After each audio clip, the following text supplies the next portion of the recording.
தமிழகத்தில் தேர்தல் வழக்குகள் முடியும் வரை 5 தொகுதிகளுக்கு இடைத்தேர்தல் அறிவிக்கும் திட்டம் இல்லை. சென்னை உயர்நீதிமன்றத்தில் தேர்தல் ஆணையம் பதில் மனு தாக்கல்.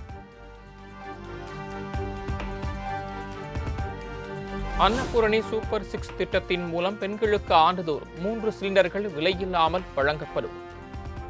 பொங்கல் பண்டிகை முதல் எரிவாயு சிலிண்டருக்கான விலை பயனாளிகளின் வங்கி கணக்கில் நேரடியாக வரவு வைக்கப்படும் என முதலமைச்சர் விஜய் அறிவிப்பு.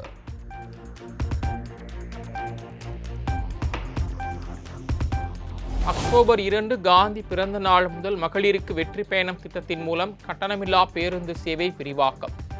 மாநகர, நகர எக்ஸ்பிரஸ், LSS, டீலக்ஸ் பேருந்துகளிலும் மகளிர் கட்டணமில்லாமல் பயணிக்கலாம் எனவும் முதலமைச்சர் விஜய் அறிவிப்பு.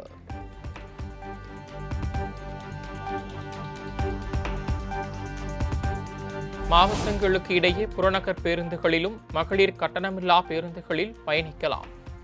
மகளிருக்கு வெற்றி பயணம் கட்டணமில்லா பேருந்து சேவைக்கு ஆண்டுக்கு 6000 கோடி ரூபாய் செலவாகும் என 110 விதியின் கீழ் முதலமைச்சர் விஜய் அறிவிப்பு.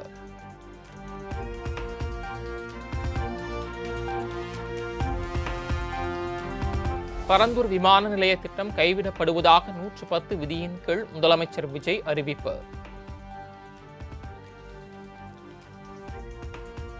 சென்னை விமான நிலையத்தை விரிவாக்கம் செய்து 5வது முனையம் அமைக்கப்படும் எனவும் அறிவிப்பு.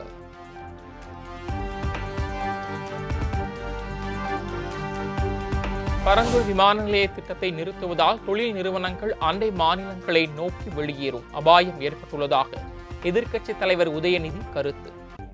அற்ப அரசியல் காரணங்களுக்காக திட்டத்தையே கைவிடுகிறேன் என்று சொன்னால் அது அரசியலுக்கு பெரும் நீதி இழப்பு ஏற்படுத்தும் எனவும் எக்ஸ் தளத்தில் பதிவு.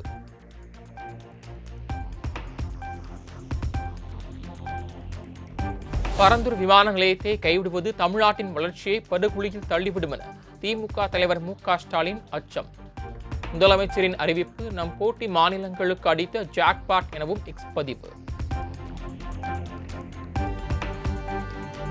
பரந்தூர் விமான நிலையம் திட்டம் ரத்து காங்கிரஸ் கட்சியின் நீண்டகால தேசிய நிலைப்பாட்டுடன் ஒத்துப்போகிறது என தமிழக காங்கிரஸ் கமிட்டி தலைவர் மாணிக்கம் தாக்கூர் அறிக்கை.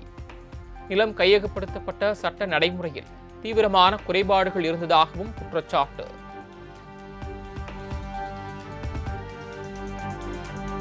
திமுக ஆட்சியில் பல இடங்களில் ஆய்வு செய்த பின்னர்தான் பரந்தூரை விமான நிலையத்திற்காக தேர்வு செய்ததாக திமுக எம்எல்ஏ தங்கம் தென்னரசு பேட்டி. தமிழ்நாட்டின் தொழில் வளர்ச்சிக்கு சென்னைக்கு 2வது விமான நிலையம் அமைத்து அரசியல் நோக்கம் தாண்டி செயல்படுவது அவசியம் எனவும் பேச்சு.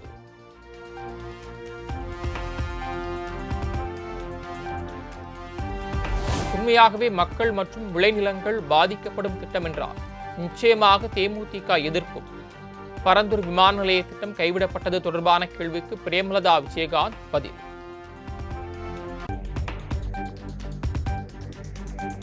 பரந்தூர் விமான நிலைய திட்டம் ரத்து செய்யப்பட்டதை தொடர்ந்து ஏகனாபுரம் கிராமத்தில் பொதுமக்கள் பட்டாசு வெடித்து கொண்டாட்டம்.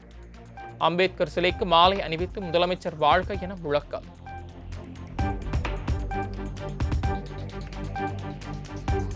இன்று தமிழ்நாட்டின் தொழில் வளர்ச்சி மற்றும் உட்கட்டமைப்பு வரலாற்றில் ஒரு கருப்பு நாள்.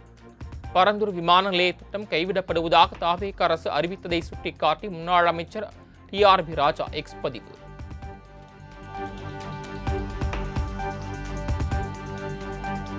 மேட்டூர் அணை திறப்பு குறித்து அதிமுக பொதுச் செயலாளர் எடப்பாடி பழனிசாமி சட்டப்பேரவையில் கவன ஈர்ப்பு. நீர்வளத்துறை அமைச்சரிடமிருந்து பதில் வந்தவுடன் கேள்விக்கு பதில் அளிக்கப்படும் என சபாநாயகர் பதில்.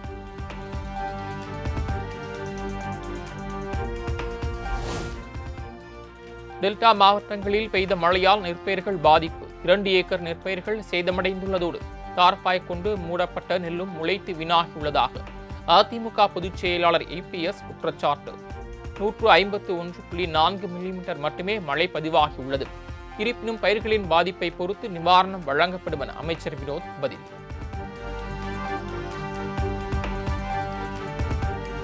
கடந்த திமுக ஆட்சி காலத்தில் பள்ளி கல்வித்துறையில் அனுமதி பெற லஞ்சம் வாங்கப்பட்டதற்கு நானே சாட்சி என நிதியமைச்சர் மரிய வில்சன் பரபரப்பு குற்றச்சாட்டு.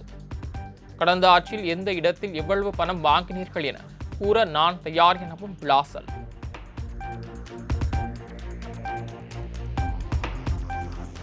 லஞ்சம் கொடுத்ததாக அமைச்சர் மரிய வில்சன் கூறியது தவறு என திமுக முன்னாள் அமைச்சர் அன்பில் மகேஷ் பேட்டி. லஞ்சம் கொடுத்ததாக கூறும் அமைச்சர் மரிய வில்சனை லஞ்ச ஒழிப்புத்துறை விசாரிக்க வேண்டும் எனவும் வலியுறுத்தல்.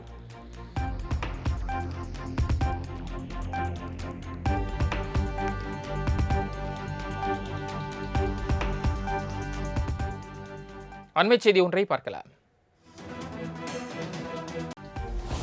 தமிழக சட்டப்பேரவையில் ஆளும் கூட்டணி கட்சிக்கும் திமுகவுக்கும் இடையே அரசியல் ரீதியாக காரசார விவாதம்.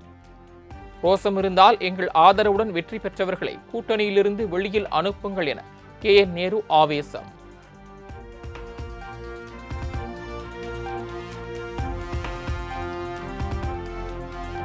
திமுக தனித்து நின்று இருந்தால் 10 தொகுதிகள் கூட வெற்றி பெற்றிருக்காது என அமைச்சர் ஆதவ் அர்ஜுனா காட்டம். காங்கிரஸ், விசிக, கம்யூனிஸ்ட், IUML இல்லை என்றால் திமுகவுக்கு எதிர்க்கட்சி அந்தஸ்தே கிடைத்திருக்காது எனவும் பேரவையில் பேச்சு.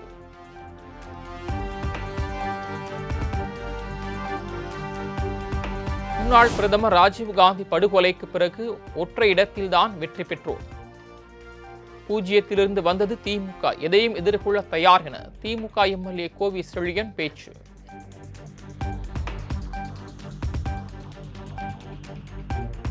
தமிழகத்தின் பல்வேறு பகுதிகளில் பால் உற்பத்தியாளர்கள் போராட்டம். பாலை கீழே கொட்டி கொள்முதல் விலையை உயர்த்த கோரி முழக்கம்.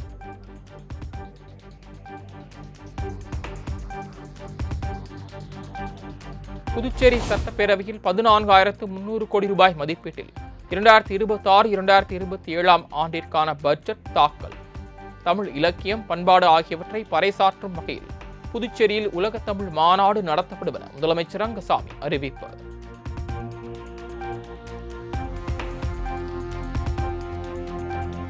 குடும்ப அட்டைதாரர்களுக்கு தற்போது வழங்கப்படும் அரிசியின் அளவை மாற்றி அமைக்க உள்ளதாக பட்ஜெட் உரையில் புதுச்சேரி முதலமைச்சர் ரங்கசாமி அறிவிப்பு. கோதுமை மாவு, துவரம் பருப்பு, கேழ்வரகு மாவு, சர்க்கரை, நெய் உள்ளிட்ட அத்தியாவசிய உணவுப் பொருட்களை தொகுப்பாக வழங்கவும் பரிசீலனை என தகவல்.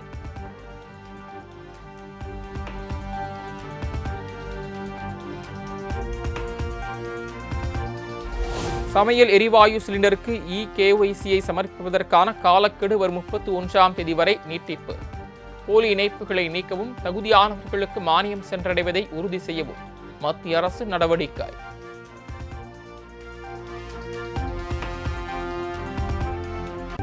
கொடைக்கானலில் திடீரென்று தரையிறங்கிய பனிமூட்டங்கள். சாலையில் பனிமூட்டம் சூழ்ந்ததால் வாகன ஓட்டிகள் அவதி.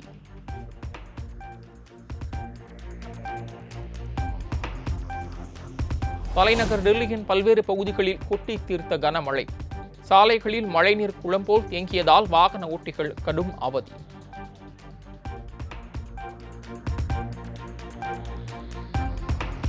ராஜஸ்தான் தலைநகர் ஜெய்ப்பூரில் வெளுத்து வாங்கிய கனமழை. சாலைகளில் மழை நீருடன் கழிவுநீரும் தேங்கி குளம் போல் காட்சியளித்ததால் பொதுமக்கள் கடும் அவதி.